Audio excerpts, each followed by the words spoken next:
저는 그 1100만 TV라는 그 유튜브 재테크 채널을 운영하고 있고요. 최근에 그 성장주 패러다임이라는 책을 썼습니다. 네. 예, 제가 알고 있는 성장주가 뭐고 왜 성장주에 투자를 해야 되는지 그리고 성장주 투자 방법에 대해서 제가 알고 있는 그 지식을 총동원해서 한번 책을 써봤습니다. 아, 총동원하셨었어요? 네, 총동원했습니다. 예. 그러니까 읽어보신 분들의 후기가 굉장히 좋으시더라고요. 아, 예, 네. 감사합니다. 네, 그럼 작가님 그 책에 네. 대한 내용도 질문 드려보고 예. 먼저 좀 현황에 대한 네, 질문을 네. 한번 드려보도록 하겠습니다. 최근 미국 증시가 매우 좋습니다. 글쎄 말입니다. 네, 근데 그에 비해서 한국 증시는 상대적으로 별로인 것 같은데 네, 예. 이런 차이가 왜 나타나는 걸까? 예, 그 저도 예상을 못했는데 네. 이제 그 연초에 되면 이제 올해 주식시장이 어떨 것 같냐고 이제 질문을 많이 받지 않습니까? 근데 이제 그 저는 이제 올해 좋을 것 같다는 말씀을 드렸습니다. 그러니까 왜냐하면 통상적으로 제가 얘기를 할 때는 우리나라 시장은 너무 예측하기 힘들어서 미국을 먼저 예측을 하거든요. 네. 그리고 이제 뭐 미국이 예측을 하고 미국하고 우리나라하고 커플링 될 걸로 생각을 해서 미국이 괜찮을 것 같으면 우리도 괜찮을 것 같다 이런 식으로 얘기를 하는데 그래서 이제 미국은 시장이 좋을 것 같아서 네. 좋다고 얘기를 했거든요. 근데 이제 아시다시피 미국은 이제 굉장히 좋고 근데 우리나라만 좀 지지부진하니까 이제 어떻게 그때 얘기했던 게 반은 맞고 반은 틀렸다고 해야 되나 그런 것 같습니다. 근데 주식시장이 우리나라가 좀 좋지 않은 게 여러 가지 무슨 복합적인 요인이 많이 있겠지만 무슨 뭐 여러 가지 예를 들면 뭐 김정은이 그때 무슨 뭐 이렇게 협박성 발언을 한다든가 뭐 여러 가지로 근데 저는 이제 그 중에서 한 가지만 꼽는다면 주도 섹터가 부재한 거 아닌가 이런 생각을 좀 합니다. 예를 들면 저 일본 같으면은 이제 통화 완화 정책을 최근에 실시해서 엔화 약세가 되면서 토요타 등이 자동차 중심으로 이제 그 수출이 증가하면서 이제 증시 상승을 이끌었고요. 네. 미국도 무슨 엔비디아라든가 마이크로소프트 이런 게 이제 AI의 메가 트렌드에 딱 그 타면서 증시를 주도했고 뭐 일라일릴리 같은 바이오 기업도 혁신적인 비만 치료제를 출시하면서 이제 시가총액 1조 달러에 근접하고 있습니다. 마이크로소프트는 이제 시가총액 애플을 추월하면서 이제 1등 기업이 됐지 않습니까? 근데 이제 시가총액 1위가 됐다고 하는 거는 결국은 그 시대의 시대 정신을 반영하지 않고는 어렵다. 이제 이렇게 생각을 하거든요. 그리고 이제 마이크로소프트가 애플의 시가총액을 제치고 1등이 됐다는 거는 이제 AI가 현재의 시대 정신이고 그래서 AI 시대가 본격적으로 도래한다고 이제 해석을 하거든요. 혹시 일라일릴리가 테슬라보다 시가총액 큰 거 아세요? 네, 그거는 역전에 20%가 큽니다. 네. 그래갖고 이제 또 이런 거 보면은 자 마이크로소프트가 애플을 시가총액을 추월한 것도 AI가 시대 정신이고 자 비만약으로 대표되는 바이오가 테슬라를 이렇게 추월한 것도 역시 일종의 시대 정신이라고 생각하거든요. 그래서 이제 쭉 흐름을 보면은 1990년대에 이제 인터넷 혁명이 있었고 그다음에 이제 모바일 혁명이 2010년대에 이끌었지 않습니까? 있었지 않습니까? 그때가 이제 애플이 이 시대를 이끌었는데 지금은 이제 마이크로소프트가 AI 혁명을 이제 이끌고 있고요.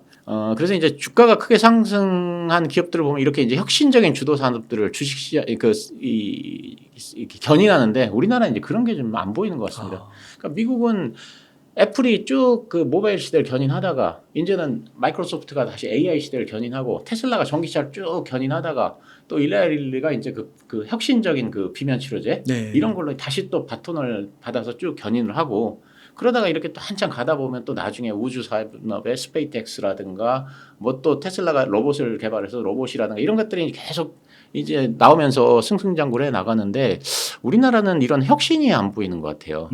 그래가지고 이게 2차 전지가 이제 작년에는 어쨌든 우리나라를 시장을 이끌었는데 지금은 사실상 이제 치킨 게임이 들어간 상태고 그 이후로는 주도 섹터가 보이지 않으니까 이게 그 시장이 좀 올라가기 어려운 거 아닌가 저는 그런 생각을 좀 합니다. 물론 여러 가지 이유가 있지만 이제 다른 원인들은 이제 좀 약간 거시적인 거.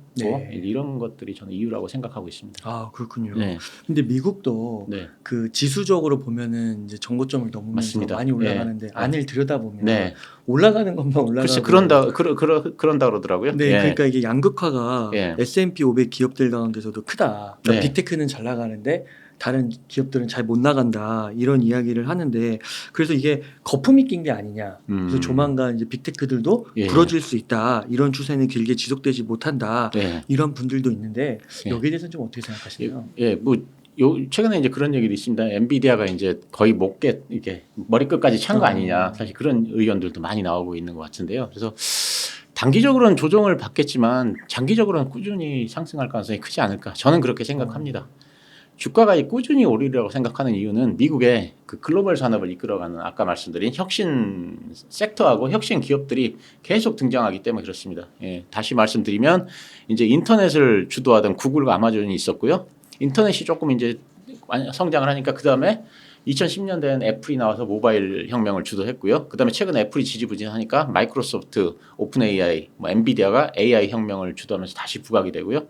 테슬라가 전기차로 부각을 했다가 또 테슬라가 주춤하니까 아까 얘기했던 그런 뭐 일라이 릴리 같은 기업이 나서서 다시 이제 또 이렇게 그 시장을 이끌어가고 그래서 이제 이런 기업들이 정체된다면 또 다른 것들이 나타날 겁니다. 아까 말씀드렸듯이 뭐 로봇을 이끌어간 테슬라가 다시 부각이 된다든가 그래서 계속 성장을 하면서 이제 그 기업이 성장에 약간 이제 정체가 되면 또 다른 핵심 기업이 나타나고 이런 사이클을 계속 이끌어 나가기 때문에 저는 꾸준한 우상향이 가능하다 이렇게 생각을 하고 있습니다. 아 그렇군요. 네.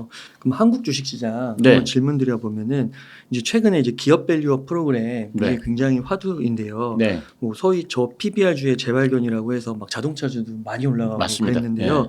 작가님께서 성장주 패러다임이라는 책을 써주셨잖아요. 네. 그래서 이런 기업들에도 관심이 있으신지 궁금합니다. 네.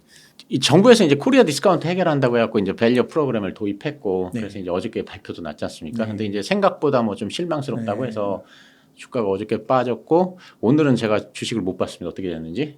근데 아마 제 생각에 오늘 내일 정도까지 빠지고 그리고 이제 오늘이 또 배당락 오늘까지 사야지 이제 주식 배당을 받는 그런 네. 것들이 있지 않습니까? 그래서 한 2, 3일 정도는 빠지지만 저는 또다시 상승할 가능성이 크다 이렇게 생각을 하거든요. 근데 이제 그렇다면 제가 보기엔 현 상황에서 개인 투자자가 세울 수 있는 전략은 두 가지인 것 같습니다. 저 PBR 그러니까 밸류가 낮은 그런 관련 기업의 상승이 지금 잠깐 2, 3일 조정받다가 또다시 부각이 될 거라고 생각하는 사람은 지금이라도 그런 주식을 사야 되고요. 네. 근데 이제 아무거나 사면 안 되고 그 중에서 이제 수익성이 좋아서 돈을 많이 벌어들여서 향후에 배당도 하고 자사주도 살 수 있는 기업 네. 그리고 그 오너가 오픈 마인드 된 기업 이런 거에 한정됐겠죠. 어쨌든 그런 저밸류 기업을 사는 것도 한 방법이고요. 둘째는 이제 저밸류, 저 PBR 주식이 많이 상승하면서 반대로 이제 기술주와 같은 그런 혁신 산업 관련주들이 크게 크게 하락을 좀 했다가 지금은 이제 조정을 받고 있는 상태인데요. 그래서 이런 주식들을 저가 매수를 해서 기다린다는 관점에서 혁신산업 관련주를 매수하는 방법 두 가지가 있는 것 같습니다. 근데 저 같으면 두 번째 방법을 택할 것 같습니다. 혁신산업 관련주는 어차피 시간이 지나면 다시 상승한다고 생각하거든요. 네. 그러니까 지금은 이런 그 정부의 저밸류, 이렇게 저 PBR 관련 주식을 이제 띄우면서 그런 주식들이 부각이 되는 바람에 이제 이런 외부적인 요인 때문에 현 시점에 기술주가 이제 하락을 했는데 이렇게 하락을 했을 때가 매수하기 좋은 시점으로 생각을 하고요. 뭐 그렇다고 해서 사자마자 당장 오른다는 건 아니고 좀 장기적으로 봤을 때 이제 그렇다는 얘기입니다. 네. 아 그러니까 이제 천명만 작가님께서는 성장주 패러다임이라는 책을 쓰셨고 거기서 이제 봤을 때 좀 네. 연계성이 있는 것 같은데요. 네. 제가 생각할 때는 그러니까 저 PBR 주식을 사는 것보다는 네. 저 PBR 주식에 돈이 몰리면서 네. 이제 기술주나 혁신사업 관련주들이 좀 빠졌으니까 그거를 노린다. 네, 그게 저는 어차피 그건 시간이 지나면 저는 올라간다고 생각합니다. 네, 그렇게 보시는 거군요. 네. 그러면 혹시 이 저 PBR 관련주도 관심이 많이 갖고 계셔서 네. 혹시 이 가운데서도 조금 관심 그래도 되게 다양하잖아요. 말씀해 주신 맞습니다. 대로 예. 관심 가져야 될 만한 섹터나 뭐 그런 게 있을까요? 저는 이제 개인적으로는 지주사에 관심을 좀 가져야 된다고 생각하거든요. 그러니까 저는 이건 저 PBR 주식이 상승하기 전부터 지주사가 상승할 가능성이 크다고 생각을 했거든요. 그러니까 네. 저 PBR, 밸류업 이런 거와 관계없이 지주사에는 관심을 가져야 된다고 생각합니다. 왜냐하면 상속세 때문인데요. 우리나라 상속세가 이제 글로벌 스탠다드로 봤을 때는 너무 높다는 건 다 아는 거고요. 뭐 대주주 되면 한 60% 세금을 낸다고 합니다. 와. 그러다 보니까 이게 상속 두 번을 하면은 우리나라의 모든 기업이 다 국가 소유가 돼버립니다. 그렇게 되지 않습니까? 근데 이제 미국 같은 경우는 주식을 상속을 받게 되면 상속세를 내는 것이 아니고 나중에 그 주식을 팔 때 상속세를 낸다 그러더라고요. 그러니까 이제 아버지로부터 주식을 물려받으면 그때 상속세를 내는 게 아니고 이제 이 물려받은 주식을 갖고 있다가 나중에 팔 때 상속세를 낸다고 합니다. 그러니까 경영권을 지키고 유지하는 데는 별 문제가 없는데 우리나라는 이제 상속을 받는 순간에 상속세를 내지 않습니까? 이게 이제 그래서 굉장히 큰 부담이지 않습니까? 그래서 이런 상속 문제 때문에 이제 대주주들이 주가가 상승하는 걸 원치 않고 네. 그래서 이제 이것이 지주사가 바닥을 헤매는 요인 중에 하나다 이렇게 생각합니다. 그런데 그 기사를 보니까 이제 얼마 전에 윤 대통령께서 이 상속세 완화를 하겠다고 이제 말씀을 하셨고요. 그래서 상속세 완화 가능성은 뭐 굉장히 커지고 있는 상태다. 사실 뭐 저는 거의 확실하지 않나 이렇게 생각합니다.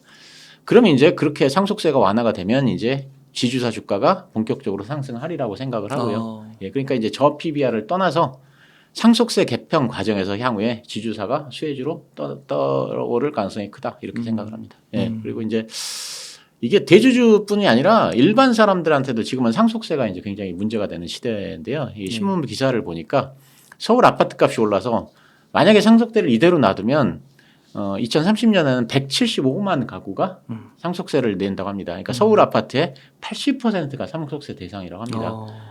그러니까 이거를 그대로 방치할 수는 없지 않습니까? 그죠? 우리나라의 상속세율이 24년간 변하지 않았는데 자산 가격은 계속 급등하면서 이제 일반 시민들도 상속세를 걱정해야 되는 시기가 됐거든요. 그래서 얼마 전에 기사를 보니까 이제 그 남편분이 이제 돌아가시고 이제 아내분이 지불을 이제 받았는데 상속세가 950만 원이 나왔는데 그거를 낼 방법이 없다. 그런 얘기를. 그러니까 그분은 본인이 굉장히 부자도 아니지 않습니까? 사실 근데 살던 집이 있었는데 그 집이 우연히 올라서 이제 상속세가 950만 원이 나왔는데 그 돈이 자기한테 굉장히 큰 돈이다. 그래갖고 이거 마련할 방법이 없다. 이제 이런 얘기를 하는 걸 신문 기사를 봤습니다. 그러니까 상속세라고 하는 게 이제 지금은 일반 시민 서울에 사는 사람들은 누구나 다 왜냐하면 80%가 대상이 되니까 누구나 다 상속세를 걱정하는 시대가 됐기 때문에 상속세 개편은 시대적인 흐름이고 지주사들이 이 수혜를 볼 것이다. 이렇게 생각을 합니다. 그리고 이 대주주한테만 세제 개편 혜택을 주는 건 아니고요. 이렇게 상속세를 완화하면 주가도 오르고 그럼 개인 투자자들도 혜택을 받게 되고요. 그래서 이제 이런 면에서 세제 개편이 꼭 부자 감세는 아니다. 그래서 굳이 반대할 필요는 없다 이렇게 생각합니다. 네. 성장주 패러다임 책에서 기업 주식 투자의 1순위는 기업의 미래 성장성이라고 미래 성장성이라고 강조해 주셨는데 혹시 이 저PBR 주식들도 이런 기업 밸류업 프로그램을 통해서 미래에 좀 성장할 가능성이 있다고 보시는지 궁금해요. 네, 이거는 진짜 제 완전히 개인적인 생각인데요. 저는 그거 쉽지 않다고 생각합니다. 단기적으로는 모르겠지만 장기적으로 볼 때는 성장주가 더 유리하다고 생각을 합니다. 그래서 제가 지금 조정을 받으면 장기 투자를 하시는 분들은 성장주가 더 유리하다 이렇게 개인적인 생각을 하는 건데요. 왜 그런지 두 가지 측면에서 말씀을 드리자면요.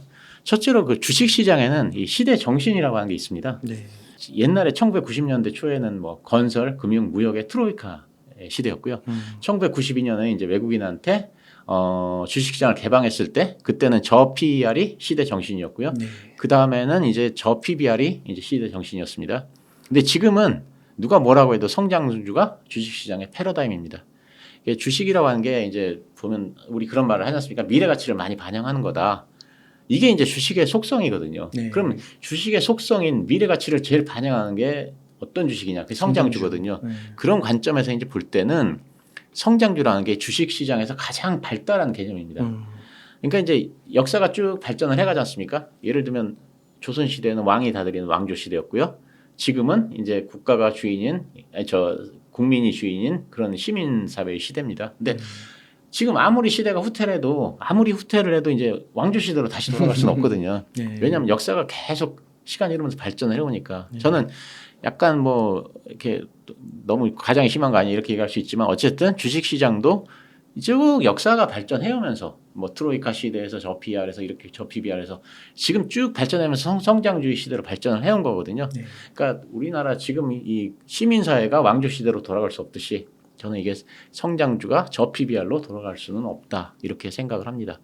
왜냐하면 아까 말했듯이 이제 시민사회가 왕조사회보다는 더 발전된 사회 형태이듯이 성장주가 저 PBR보다는 더 발전된 주식의 형태,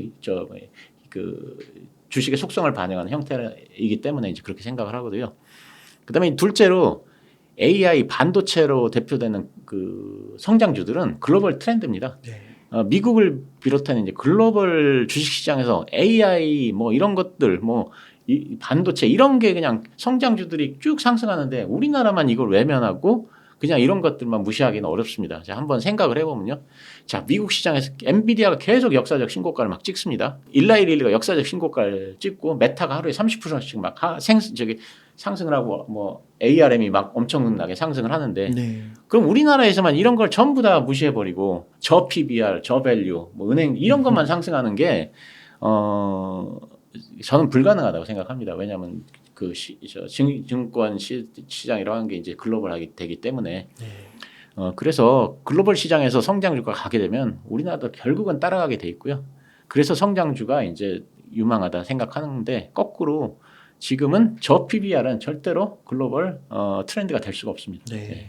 그래서 이제 기다리고 있으면 다시 성장주 시대가 올 것이다 이렇게 생각하기 때문에 성장주가 많이 빠졌을 때 좀 사놓고 기다리면 괜찮지 않을까 개인적으로는 이렇게 생각합니다. 그 대표적인 성장주 섹터는 AI와 반도체 쪽. 그렇죠. 예, 아무래도 그쪽은 우선 봐야 되는 거예요. 예, 네. 네. 그 성장주 패러다임 책에서 10배, 100배 주식 성장주 발굴 노하우를 정리해 주셨습니다. 네. 우선 몇 가지 내용 한번 소개해 주시면 좋겠습니다. 예, 그러니까요. 그 책에서 이제 방법을 소개했는데 제가 이제 과거에 어떻게 제 나름대로는 이제 종목을 발굴했는지에 대해서 이제 쭉 이제 책에선 썼는데 이게 이제 일일이 다 얘기하기는 좀 어렵고 거기서 이제 제가 핵심만 말씀드리면요. 사실 저도 어떤 종목을 선정하는 데 있어서 이 다른 개인 투자자하고 특별히 다른 노하우는 없다는 거죠. 특별한 제가 뭐 정보를 얻는 것도 아니고 증권사로부터 뭐 특별한 정보를 얻는 것도 아니고 그렇거든요. 그러니까 저만의 특별한 노하우가 있는 건 아닌데 그래서 저도 이제 다른 사람과 마찬가지로 누구나 볼 수 있는 책과 누구나 볼 수 있는 신문, 뉴스 매체를 통해서 이제 발굴을 합니다. 근데 그러니까 예를 들면 자 2022년에 제가 이제 뭐 레인보우 로보틱스라든가 루닛 이런 거를 사자고 했던 게 이제 책을 보고서 발굴을 한 종목이고요. 작년에 또 이제 크게 상승한 뭐 큐렉스, 메지온 이런 것들도 제가 요 관심을 가져보자 했던 게 이제 뉴스 매체를 보고서 찾은 종목이거든요. 그러니까 이제 특별한 노하우가 있는 게 아니고 제가 이 제 책에서 처음부터 끝까지 계속 그 얘기하는 거 관통하는 거 하나가 바로 이제 기반 지식입니다. 기반 지식을 넓히자 사실 이 말을 한 건데요. 그 예를 들면 이제 2014년에 그 50만 원에 비트코인 20개를 사시는 분 책을 읽었는데 그분이 이제 비트코인을 사게 된 이유가 넥스트머니 비트코인이라는 책을 읽었기 때문이라고 이제 그렇게 얘기를 했고 비트코인을 사게 된 결정적인 이유는 공급이 2,100만 개로 한정이 됐다. 이것 때문에 사게 됐다 이랬거든요. 그럼 이거는 누구나 다 아는 얘기입니다. 그죠?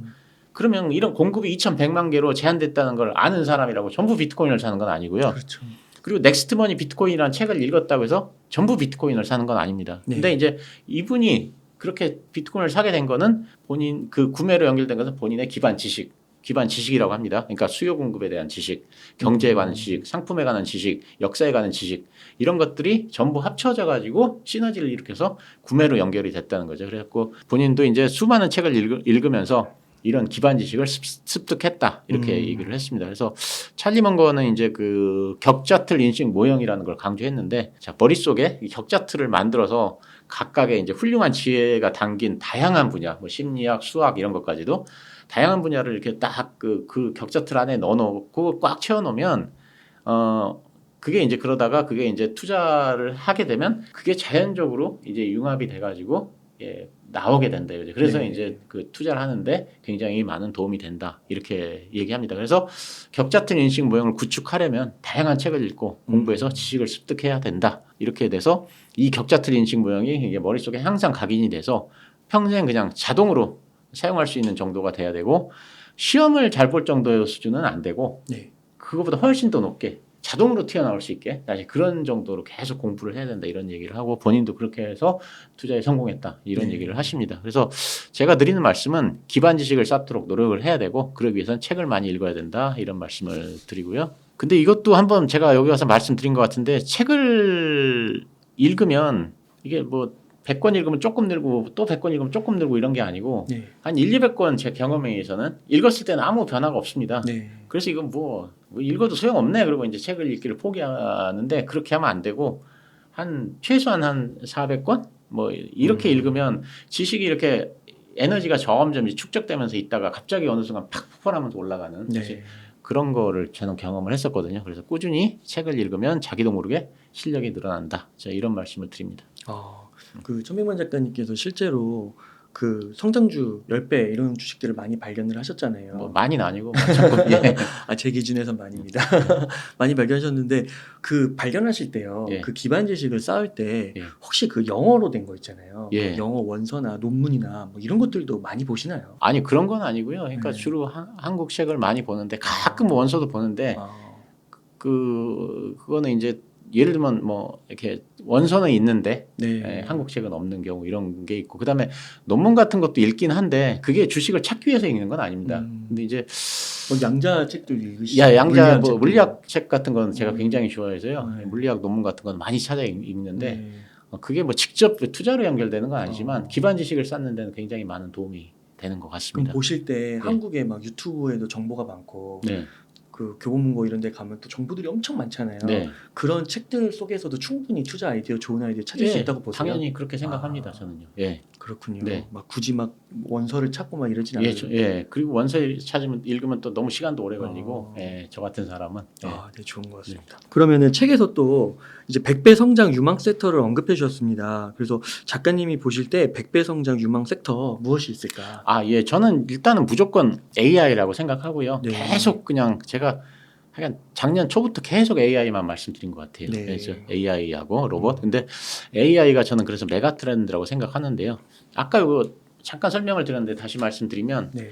자, 2000년대 초반에는 인터넷 혁명이 있었고요. 그러면서 이제 인터넷 사용자가 증가하면서 아마존, 구글 이렇게 탄생했고 우리나라는 네이버가 있었고요. 2017년에 이제 애플이 아이폰을 개발하면서 모바일 혁명이 시작이 됐습니다. 그래서 모바일 사용자가 급증하면서 이제 뭐 스마트폰 기반의 이런 호출 차량 호출 서비스 우버 같은 기업이라든가 페이스북, 뭐 유튜브 이런 게 생겨났고 우리나라에서는 카카오가 생겨났고요. 그래서 이제 그 인터넷하고 이런 모바일 혁명의 뒤를 이을 메가 트렌드가 이제 AI라고 생각을 합니다. 그래서 앞으로는 AI 혁명이 계속 될 거기 때문에 AI 섹터는 굉장히 유망하다 이렇게 생각을 합니다. 근데 이제 이건 알겠는데 자, 그럼 어떻게 투자하느냐? 사실 그런 투자적인 관점에서 보면 약간 좀 애매한 게 있는 것 같습니다. 제 개인적인 생각으로는 무슨 얘기냐면 지금 AI라고 하는 게 트렌드이기 때문에 뭐 어떤 섹터라고 할 수 있을 만큼 그런 게 아니고 모든 섹터, 모든 기업에서 다 AI를 추구합니다. 그래서 자, 예를 들면 그 이번에 그 CES에서는 그 화장품 회사 로레알 CEO가 기조연설을 했다고 하는데 여기서도 또 AI 기반 그 뷰티 앱, 뷰티 지니어스라는 걸 또 공개했다고 합니다. 그러니까 화장품도 AI를 도입했고요. 쇼핑이나 자동차도 마찬가지고요. 뭐 쇼핑 같은 경우는 뭐 잘 아시겠지만 생성형 그 AI 챗봇이 이제 소비자가 원하는 물건 찾아주고 추천해주고 자동차 같은 경우도 이제 운전자와 AI 챗봇이 대화하면서 운전을 지원하고 그러니까 AI 섹터가 이제 경계를 가리지 않고 전 산업 분야에서 유행을 하거든요. 그러니까 이제 AI는 유망한데 이게 이제 전 산업으로 다 파급이 되니까 수혜주를 찾기가 이렇게 쉽지 않다는 겁니다. 그래서 물론 이제 엔비디아, SK 하이닉스 이런 것들이 있는데 이제 이건 또 너무 많이 올랐으니까 지금 매수하기는 부담스러운 지점이라고 생각해서 그래서 제가 드리고 싶은 말씀은 AI는 메가 트렌드이기 때문에 앞으로도 주식시장에서는 투자자들이 계속 AI 관련주를 찾아낼 겁니다. 그래서 이제 어떤 주식이 AI 관련주라고 부각이 될 텐데 그러면 이제 본인이 그 부각되는 종목을 열심히 공부해서 이게 진짜 AI 관련주인지 아니면 무늬만 AI 관련주인지 혜택을 엄청 많이 받는 관련주인지 혜택을 조금 받는 관련주인지를 본인이 판단을 해야 됩니다. 공부를 해서. 그래서 큰 수혜주라고 하면 올랐어도 과감하게 매수를 해야 되고요. 뭐 AI와 큰 관계가 없는 기업인데 그냥 무늬만 AI다 이런 건 이제 무시하는 전략을 세워야 됩니다. 그래서 그 AI가 이제 관련주다 부각이 되면 일단 그 종목을 열심히 공부해 보자. 그래서 진짜 AI 종목인지 그렇게 해야 된다고 생각하고요. 뭐 기존의 AI 관련주들은 또 너무 많이 올라서 사실 새로운 AI 종목들이 계속 나올 겁니다. 제 생각에는.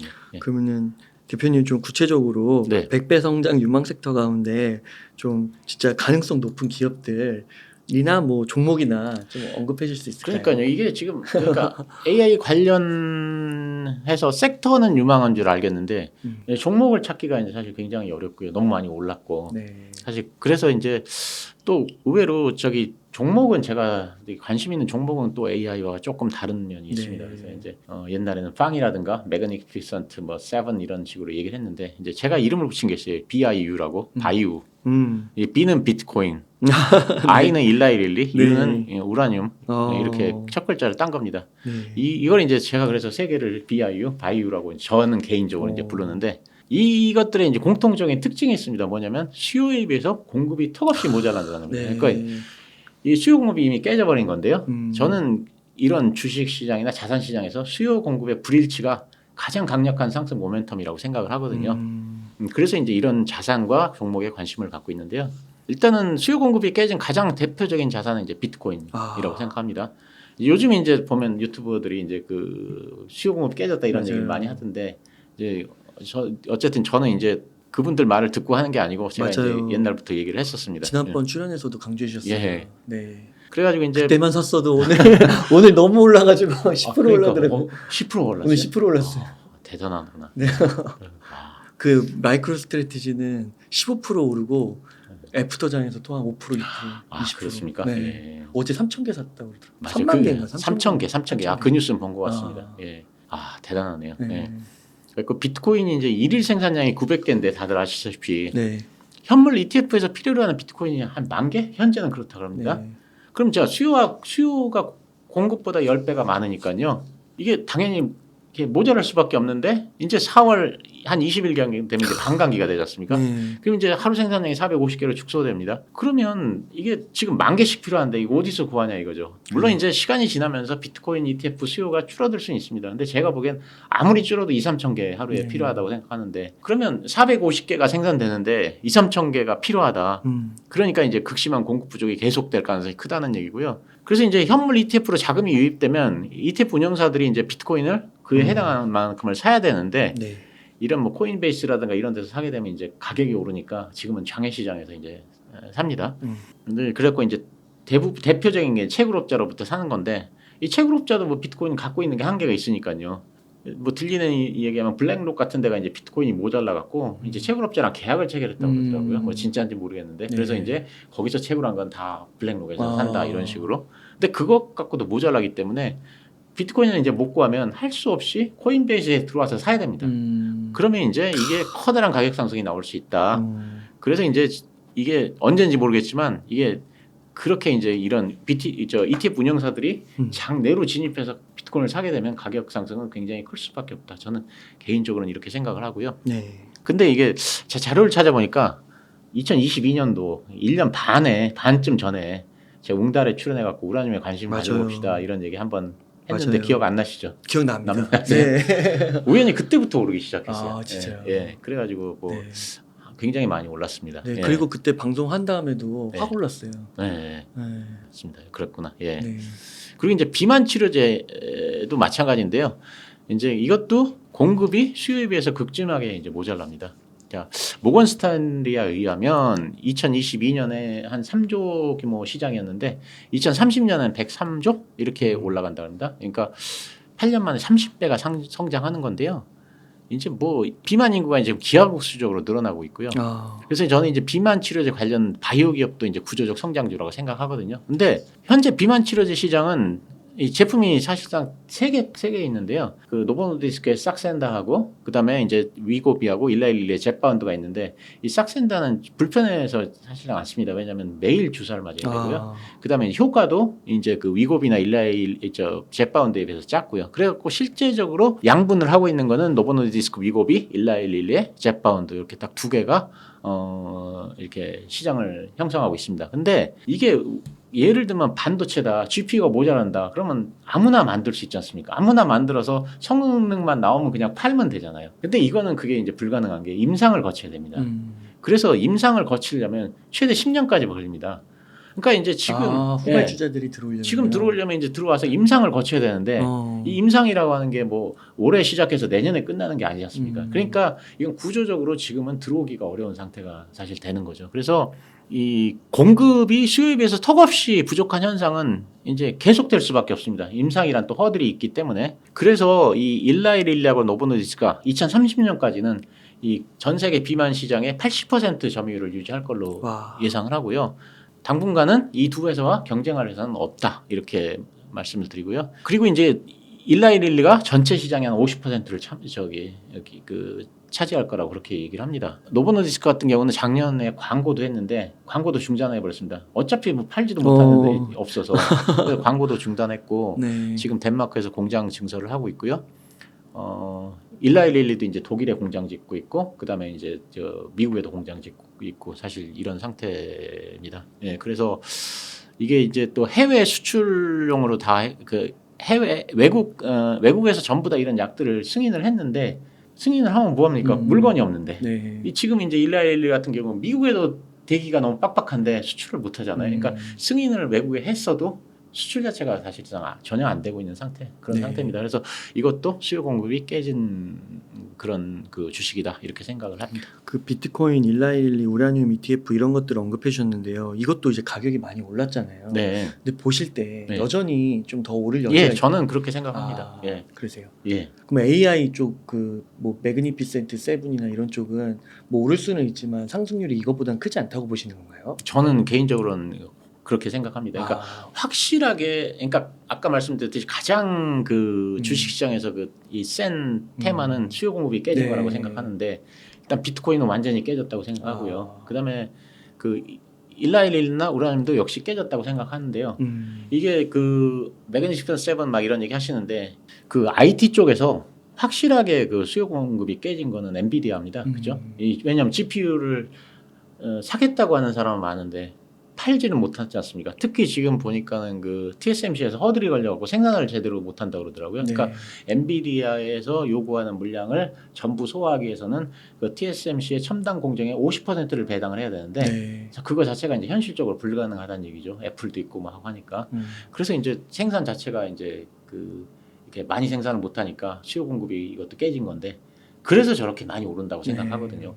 아니 사겠다는 사람 많은데 팔지를 못하니까. 근데 이제 말씀드렸듯이 비트코인, 그다음에 비만 치료제, 우라늄 이것도 수요 공급이 다 깨진 거다.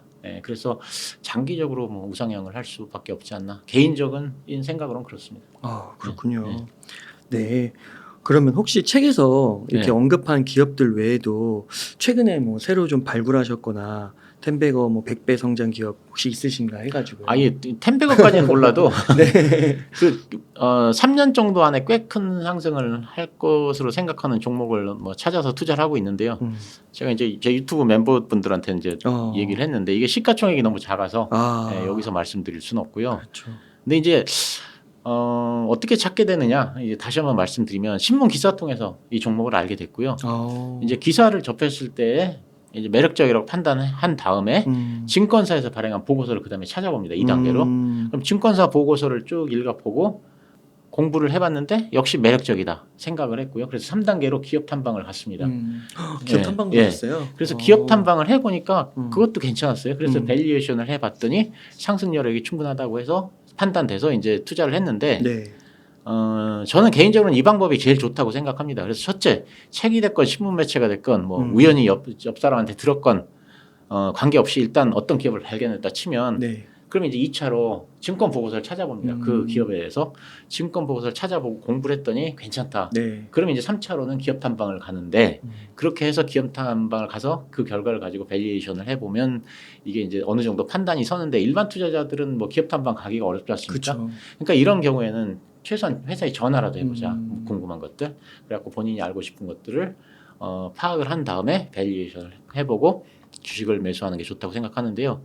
이게 이제 일반 투자자들이 이 중에 하나 빠뜨리는 게 뭐냐면 밸류에이션을 해보는 겁니다. 밸류에이션을 꼭 해봐야 되는데 저도 이런 과정을 쭉 거쳐서 나중에 밸류에이션 해보면 이게 생각보다 너무 올랐다. 그래서 안 사는 것들도 있거든요. 그래서 꼭 자기 나름대로 공부를 해서 밸류에이션은 해봐야 된다. 이런 말씀을 드립니다. 저 궁금한 게 이게 신문 기사를 보통 통해서 종목을 알게 되면요. 뭔가 이미 알려졌기 때문에 신문에 나온 게 아니냐 이런 생각을 할 수도 있잖아요. 그러니까 아까 제가 말씀드렸듯이 기반 지식이라고 하는 거거든요. 그게 이제 그 신문 기사 이런 것들이 저는 그 증권사 보고서보다 더 빠르다고 생각하거든요. 개인적으로. 그러니까 예를 들면 자 작년에 제가 큐렉소가 8,000원 할 때 한번 관심을 가져봤습니다. 근데 그게 신문 기사에 뭐라고 났냐면 인도에 수술 로봇이 수출량이 증가하고 있다. 딱 요거였습니다. 근데 이제 제가 그 딱 보고서 이거 심상치 않다 생각을 했고요. 그래서 이제 그 기업에 대해서 공부를 했던 거죠. 그러니까 그 기사를 보고서 이거를 주식 시장에 영향을 미칠 만한 기사냐 아니냐를 이제 판단을 해야 되는 거죠. 이제 그래서 그게 이제 지금 얼마나 하는지 모르겠는데 한 17,000원, 6,000원까지 한 17,000원, 18,000원까지 올라갔던 것 같은데 그러니까 그런 거. 그다음에 이제 메지온 같은 경우도 임상 3상에 들어간다는 딱 그 기사 하나 봤는데 이게 이제 이거는 아까 말씀드렸듯이 이제 그거에 대한 지식이 있어야 됩니다. 옛날에 이 회사가 히스토리가 어떻게 됐고 그럼 그거 딱 기사 보는 순간에 야 이거 보통 재료가 아니다는 걸 딱 판단할 수가 있거든요. 사실 그래서 이제 누구나 볼 수 있는 신문이고 누구나 접할 수 있는 건데 이제 그거를 이게 그 큰 뉴스냐 아니냐를 판단하는 능력이 이제 생겨야 되는데 이제 그게 기반 지식, 책을 많이 읽고 뭐 여러 가지 공부를 많이 하고 그렇게 해야 그것이 좀 길러진다 이렇게 생각합니다. 맞아요. 그런 것 같습니다. 예, 저는 뭐 다른 사람한테 뭐 이렇게 증권사에서 듣거나 뭐 이렇게 뭐 주식에 뭐 특별한 어떤 그 정보를 얻거나 이런 건 없고요. 다 보면은 체크하고 신문 매체에서 얻은 게 다 전부입니다. 예. 그러니까요. 예. 진짜 이 신문 기사에 나왔다고 해서 다 알려졌다 이렇게 해서 이미 가격에 다 반영됐다 이렇게 해버리면은 그게 아닌 것 같아요. 그 엔비디아도 사실 되게 막 예전 작년만 해도 네. 지금 이만큼 오르게 한 반 정도 올랐을 때만 해도 예. 뉴스에서 떠들썩했는데 네, 그때 맞습니다. 샀어도 지금 뭐 맞습니다. 100%인데. 그 비트코인 같은 거 보세요. 네. 그러니까 얼마나 사람들이 많이 그 네. 떠들었습니까? 그러니까 맞아요. 이제 그거를 갖다가 그러니까 비트코인 같은 것도 본인이 이제 그거를 맞아요. 갖다가 판단할 공부를 수 해야 있어요. 되는 거죠. 근데 사실 이제 제가 조금 안타까운 건 뭐냐면 이 주식에 대해서는 이게 굉장히 전문가들이 많은데 경제를 하시는 분들 중에 보면 이렇게 들어보면 비트코인은 공부를 많이 안 하신 분들이 나와서 얘기하는 것들이 있어요. 네. 딱 들어보면 대강 알잖아요. 네. 사실 그래서 약간 맞아요. 왜곡된 지식들을 조금 전달하는 게 있었다. 그런 것들이 안타까우니까 꼭 유튜브로만 공부하지 마시고요. 꼭 하여간 본인이 관심 있는 건 꼭 책을 사보시라 이런 말씀을 드립니다. 네. 그 이번에 이제 그 종목은 언급을 좀 어렵다고 1,500원 네, 정도 작아서 네, 언급을 네. 못 하시긴 하셨는데 이런 기업들은 한 그 몇 배 정도 보고 들어가시는 거예요. 이런 걸 발굴하게 되시면. 이런 거는 좀 그러니까 사실 제가 이거는 한 이런 말씀 드려도 되는지 모르겠는데 계산을 해보니까 그래도 3년에 한 4-5배 그 정도는 되지 않을까 싶은 생각이 듭니다. 그렇군요. 예. 그 정도 보고 들어가시는 거예요. 네, 예. 거의 모든 성장주를 그 정도 판단하시는 건가요? 꼭 그런 건 아니지만 네. 최소한 100% 이상은 보고 들어가죠. 최소한. 예. 네, 감사합니다. 그러다 또 실패하는 경우도 물론 있습니다. 네. 예. 그 또 질문 드릴 게 네. 그 아까 이제 비트코인 수급이 완전히 깨졌다. 네. 그렇게 말씀을 해주셨어요. 그리고 성장주 패러다임 책에서 비트코인을 주목해야 한다라고 딱 선명하게 말씀도 해주셨고요. 네. 그리고 지난번에 이제 옹달책방 출연 이후에 와 비트코인 가격 그때 언급해주신 이후에도 한 30-40% 오른 것 같아요.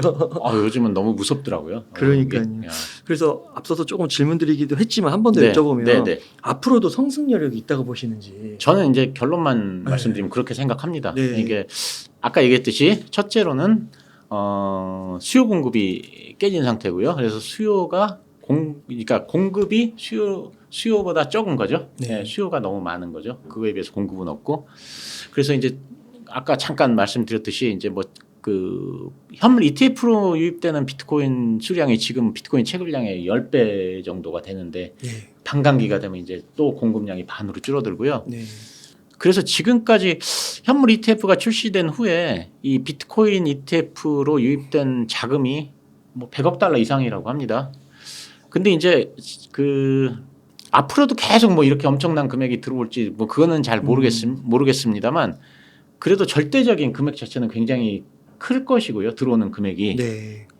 특히 그 금 ETF와 비교하면 아주 그냥 경이로운 수준입니다. 그래요? 지금 계속 들어오는 게. 그래서 어느 정도냐면 자, 금 ETF 잠깐 설명드리면 2004년에 네. 처음으로 이제 금 ETF가 상장이 됐습니다. SPDR 골드 쉐어스 ETF라고 하는 건데요.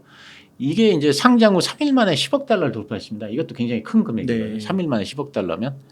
근데 비트코인은 이 금 ETF가 2년 동안 도달한 금액이 있지 않습니까? 2년이요? 2년? 그거 이미 넘어섰습니다. 아 그래요? 예.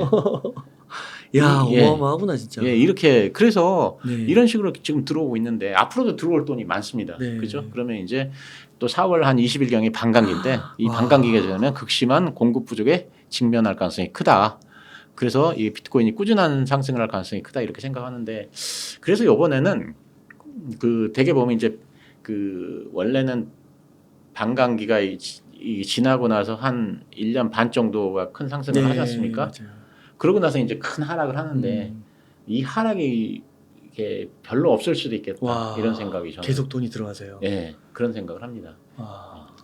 그러니까 금 ETF도 한 2004년에 상장되고 한 7년인가 계속 올랐다고 그러더라고요. 예. 떨어지죠. 와. 처음에 딱 올랐다가 조금 떨어졌다가 다시 올랐죠. 예, 저는 그렇게 알고 있습니다. 그래서 그렇군요. 이게 참 비트코인이 글쎄 뭐 이게 얼마까지 가야 됐나 하는 생각을 하는데 이게 제가 이제 웅달에 와서 한 2번 정도 말씀드렸는데 이게 참 내재 가치 계산하기가 어려운 자산이지 않습니까? 피카소 그림 같다. 예, 그때 한 2번 얘기 드렸죠. 그래서 상방이 막혀 있지가 않기 때문에 예를 들면 지금 가장 핫한 주식이 엔비디아인데 엔비디아 이유도 이제 GPU 공급 부족 때문이지 않습니까? 네. 근데 지금 엔비디아가 이제 뭐 예를 들면 한 800불 한다. 그럼 이게 갑자기 뭐 8,000불이 된다. 그럼 이거는 누구나 다 너무 고평가가 됐다는 걸 그렇죠. 알지 않습니까? 네. 뭐 회사에 그 얼마 벌어들이고 매출이 얼마고 이런 기록이 다 있으니까. 근데 비트코인은 뭐 지금 한 7천 한 500만 원 된다.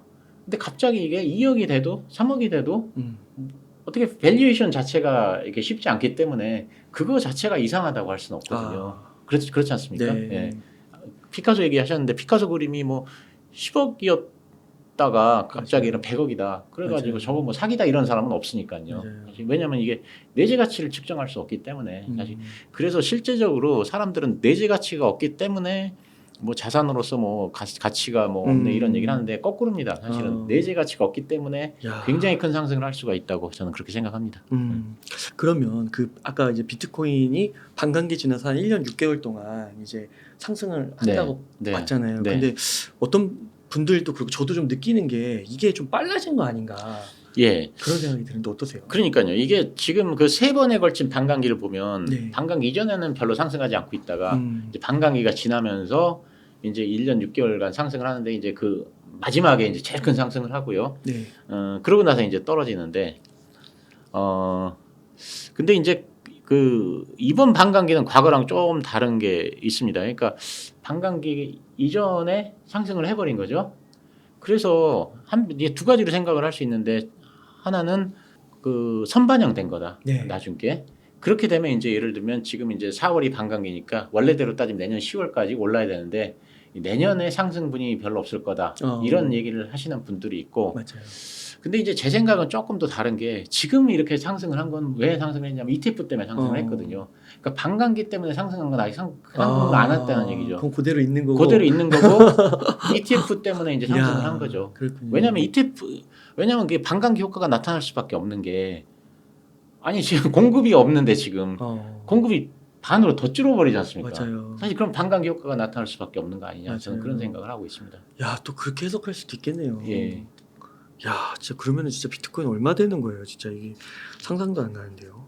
그러면 또 한 가지 질문이 최근에 그 미국 트럼프 대선 후보가 나서서 비트코인에 대해서 굉장히 옹호적인 발언을 해가지고 또 이게 굉장히 이슈인데 그 이런 것처럼 혹시 작가님께서 비트코인 관련해서 좀 주목하신 뉴스 같은 게 최근에 있으실까요? 예, 트럼프 뉴스를 좀 찾아봤고요. 오늘도 또 비슷한 얘기를 했더라고요. 제가 정확한 워딩은 기억이 안 나는데 뭐 사람들이 좋아하는 게 다 이유가 있지 않겠냐 뭐 이런 식으로 얘기를 했습니다. 그래서 규제만 조금 하면은 뭐 자산으로서 뭐 좋은 것 같다는 식으로 얘기를 했습니다. 그래서 이제 신문을 찾아보니까 이제 트럼프 대통령이 이제 그 비트코인을 많은 사람들이 받아들이고 있다 이러면서 이제 뭐 결제를 하고 싶어하는 사람들이 늘어난다 이런 얘기를 하고 비트코인 인기가 계속 올라간다 뭐 이런 점도 인정을 했는데 이제 옛날에는 트럼프 대통령이 비트코인은 뭐 돈도 아니고 변동성도 심하고 취약하다. 그러면서 자기는 아무 팬이 아니다 이제 이런 얘기를 했었습니다. 그런 얘기를 했었어요. 예. 와, 그렇구나. 근데 이제 대선 후보니까 과거에 비트코인 인기가 올라가고 과거에 비해서 다시 할게요. 근데 이제 대선 후보니까 과거에 비해서 비트코인 인기가 올라가고 국민들 사이에서 비트코인에 대한 그 투자 수요가 늘어나니까 정치인으로서 그렇게 태세 전환하는 건 당연한 행보라고 저는 생각합니다. 국민이 원하니까 이제 비트코인에 대한 긍정적인 발언을 하는 거는 사실 뭐 우리나라도 마찬가지 아닌가 싶은데요. 그 요번에 그 총선 보니까 이제 그 총선 공약으로 우리나라 비트코인 맞아요. ETF 허용하겠다 뭐 이런 맞아요. 얘기를 했는데 이제 시간이 지나면서 사람들한테 비트코인이 뭐 널리 퍼지니까 이제 뭐 총선 공약으로 비트코인 허용하겠다 뭐 이런 식으로 국민이 원하니까 이제 그거에 맞는 정책을 하는 건지 정치인으로서 당연한 거 아닌가 이런 생각을 들고요. 근데 그 같은 신문 기사를 보니까 또 이런 거 나옵니다. 트럼프 이 대선 후보가 그 대통령에 당선되면 CBDC 허용하지 않겠다 이렇게 했다가 갑자기 이제 비트코인에 대한 호의적인 발언하니까 아니 입장이 바뀐 거 아니냐 CBDC에 대해서 뭐 이렇게 비난을 하더니 갑자기 또 비트코인에 호의적인 얘기를 하니까 이게 다른 거 아니냐 그러니까 그 입장에서 일로 바뀐 거 아니야 이렇게 하는데 사실 이 CBDC하고 비트코인은 완전히 다른 겁니다. 뭐 다들 아시겠지만 그 트럼프 전 대통령이 CBDC 허용하지 않겠다고 하는 표면적인 이유는 정부의 폭정으로부터 미국을 시민을 보호하겠다 이런 거거든요. 그러니까 그 의미는 익명성의 제한이라고 생각을 합니다. 그러니까 CBDC는 디지털로 발행되니까 정부가 원하면 얼마든지 까볼 수 있습니다. 그래서 사생활 보호가 필요한 사람이 있는데 이 사람의 사생활은 보호가 돼야 되는데 원하면 정부에서 이제 그거를 볼 수 있다는 얘기죠. 그러니까 예를 들면 그 뭐 정신과 약을 먹는 사람이 자기가 그거를 감추고 싶은데 네. CBDC를 사용해서 결제가 돼버리면 정부에서는 이 사람은 정신병 약을 먹고 있거나 하는 걸 알게 된다는 거죠. 사실 이제 그래서 이제 트럼프가 이게 이제 바로 정부의 폭정이다. 정부의 폭정으로부터 미국 시민을 보호하겠다 이런 게 이제 익명성을 제한하겠다 이런 건데요. 그럼 이게 이제 익명성에 문제가 있다 이런 건데요. 사실 이제 중국에서는 이거를 또 이상한 말을 씁니다. 통제 가능한 익명성이라는 표현을 쓰거든요. 그러니까 평소에는 안 보다가 문제가 생길 때만 보겠다 뭐 이런 거죠. 근데 사실은 이게 그 정부의 폭정으로부터 미국 시민을 보호하겠다 뭐 이런 게 표면적인 이유지만 사실은 제가 보기에는 미국은 CBDC가 필요 없기 때문에 그렇습니다. 예, 그래서 왜냐하면 미국에는 이게 스테이블 코인이 있지 않습니까? 스테이블 코인은 어차피 미국 달러에 페그가 되지 않습니까? 그래서 스테이블 코인 한 개는 1달러고요. 스테이블 코인 하나를 발행하기 위해서는 은행에 1달러를 예치해야 되고요. 그렇기 때문에 스테이블 코인이 하나가 발행되면 미국 정부는 뭐 1달러 CBDC를 발행하는 것과 사실상 똑같고 근데 스테이블 코인의 효과는 CBDC보다 훨씬 더 강력합니다. 예. 그래서 미국 정부가 스스로 나서서 굳이 CBDC를 발행할 필요는 없다. 근데 거기서 한 발 더 나가서 뭐 이 뉴욕주 같은 데서는 그런 얘기를 했었습니다. 스테이블 코인 준비금은 미국 국채로 보관하고 있어야 된다. 은행 예치 정도가 아니고 이제 그걸로 미국 국채 사라 이거죠. 그러니까 이제 미국 정부에서는 앞으로 계속 국채를 발행해야만 되는 그런 상황인데 또 이것을 국채를 소화해줄 상대가 생긴 거죠. 사실 그런 점은 또 더 좋은 거지 않습니까? 그래서 달러가 이게 패권을 유지하기 위해서는 이제 저변을 확대해야 되는데 종이 달러는 이제 쓸만한 사람들은 다 지금 쓰고 있습니다. 그래서 전 세계적으로 더 이상 달러가 이제 확산되기가 어려운데 근데 이제 달러를 쓰는 사람들은 사실상은 이제 은행 서비스를 이용하는 사람들이 한정돼서 그렇고요. 전 세계 17억 명이 은행 서비스를 이용하지 않는다고 합니다. 그래서 이런 사람들은 이제 핸드폰을 이용해서 결제도 하고 송금을 하는데 그래서 핸드폰이 이제 은행 역할을 하고 있고요. 근데 이제 미국 달러 저변을 더 넓히기 위해서는 이런 17억 명 은행이 없는 데서 사는 17억 명 사람들한테 달러를 사용하도록 해야 저변이 넓혀지거든요. 근데 은행을 이용할 수 없는데 종이 달러는 사용하게 할 수가 없지 않습니까? 그래서 이제 이런 디지털 달러를 사용하게 하는 건데 그래서 이제 핸드폰을 통해서 사용할 수 있어서 이 핸드폰을 통해서 사용하는 달러를 만들면 되는 거거든요. 이제 중국 같은 경우가 이제 그런 목적으로 DCEP 디지털 위안화를 만들었는데 디지털 위안화를 쓰는 사람들의 저변을 확대해서 달러의 그 기축통화 지위에 도전을 하겠다 이런 건데요. 그럼 중국의 디지털 위안에 대응하기 위해서는 미국도 디지털 달러가 있어야 되는데 이게 굳이 CBDC일 필요는 없다 이런 얘기죠. 스테이블 코인을 가지고도 충분히 소기의 목적을 달성할 수 있다. 왜냐하면 달러에 연동되기 때문에 그리고 아까 얘기했지만 심지어 국채를 사고 그리고 또 스테이블 코인과 달리 그 익명성 문제도 해결이 되고 일석이조라는 거죠. 그래서 저는 트럼프가 CBDC를 만들지 않겠다고 공약을 했다고 생각합니다. 네. 그래서 저는 계속 과거부터 CBDC는 미국이 만들 필요가 없는 거 아니냐 이런 생각을 계속 갖고 있었습니다. 그 미국은 보니까 거래소 같은 데서 스테이블 코인으로 비트코인을 많이 산다고 그러더라고요. 어떤 걸로요? 그 스테이블 코인으로 당연하죠. 비트코인을 산다고 그러더라고요. 그래가지고 얼마 전에 한 몇 달 전인데 그런 기사가 나왔습니다. 그 우리나라 사람이 뭐 비트코인을 뭐 세계에서 제일 많이 산다든가 뭐 두 번째로 산다든가 그런 기사가 나왔습니다. 맞아요. 왜냐하면 거래하는 걸 보니까 원화로 그렇게 거래가 많이 됐답니다. 세계에서 제일 많이 된 그 통화가 원화다. 그래가지고 우리나라 사람들이 제일 많이 비트코인을 사고 있다 이런 기사가 나왔었거든요. 근데 제가 그렇게 생각해 보니까 이게 말이 안 되는 게 그 당시에는요. 미국 시장에서만 올랐어요. 그러니까 우리 시간은 밤이 되면 미국이 폭등을 하고 아시아 시장이 열리면 이제 그냥 횡보를 하다가 그 다음날 또 미국 시장이 열리면 또 오르고 이런 장이 계속됐거든요. 근데 원화로 결제를 했다는 게 말이 안 되는 거죠. 왜냐하면 원화가 가장 많이 사용되는 그 화폐였으면 낮에 우리 시간은 낮에 아시아 시간에 올랐어야죠. 그러니까 그게 왜 그런 현상이 나타나냐면 스테이블 코인으로 샀기 때문에 그렇습니다. 그거는 달러로 안 잡히니까 그런 거죠. 예. 그러면 스테이블 코인 발행량이 정말 늘어나면 네. 자연스럽게 비트코인이나 뭐 암호화폐 이런 거래들도 활발해진다고 네, 봐요. 당연히 그렇게 생각합니다. 네. 그러면 이렇게 비트코인이 수요와 공급 측면에서도 그렇고 대통령 예비 후보의 입에서도 이렇게 나오고 봤을 때 조금씩 그리고 자산운용사들도 막 담고 있고요. 세계적인. 그럼 포트에 만약에 대표님 같은 경우라면 100% 중에 몇 %까지 이렇게 뭐 비트코인을 담아 보실 생각이세요? 비트코인은 저는 포트의 한 20% 정도 생각은 하고 있습니다. 그래서 지금 하나도 없으면 당장 한 14% 그러니까는 비트코인을 100으로 봤을 때 한 70%까지는 지금 담을 것 같고요. 개인적으로는. 만약에 하나도 없다 그러면 나머지 지금 너무 비싸지 않아요?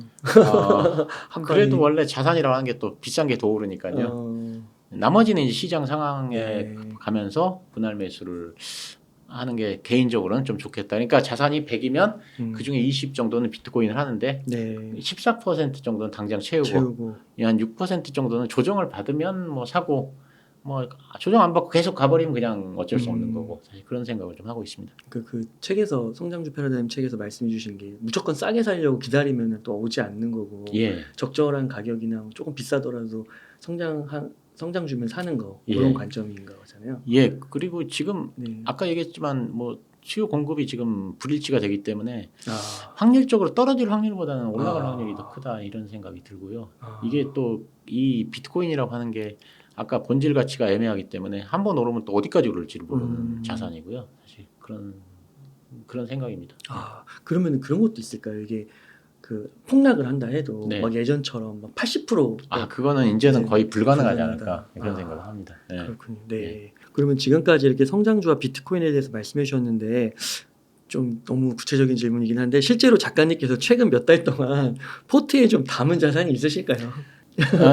뭐 구체적으로 얘기하기는 그렇고 어쨌든 관심을 갖고 있는 계속 장치는 자산 아까 했지만 BIU, 바이오, 비트코인, 비만 치러지 우라늄 사실 이렇게 수요 공급이 불일치하는 자산에 저는 관심이 많습니다. 근데 최근에는 이더리움 조금 사보고 있어요. 이더리움 많이 오르더라고요. 그게 왜냐면 시간이 지나면 이더리움도 비트코인을 좀 따라가지 않을까 사실 그런 생각을 갖고 있고요. 그다음에 그 ETF에 대한 그 기대감이 지금 있지 않습니까? 맞아요. 근데 이제 사람들이 비트코인이 ETF가 승인이 되면 어떻게 된다는 걸 지금 이미 본 상태이기 때문에 이더리움도 비트코인과 같이 이제 이렇게 ETF가 승인이 되면 올라갈 것이다 하는 걸 이제 짐작을 할 수 있지 않습니까? 그러니까 이더리움 그 ETF에 대한 그런 기대감 이런 것들 때문에 이더리움도 올라갈 가능성이 있지 않을까. 그래서 많이 상승을 안 했지 않습니까? 비트코인에 비해서. 근데 이제 되게 과거 사이클을 보면 비트코인이 먼저 이제 불을 땡겨서 올라가면 한참 있다가 이제 이더리움이 올라가지 않습니까? 한참 있다.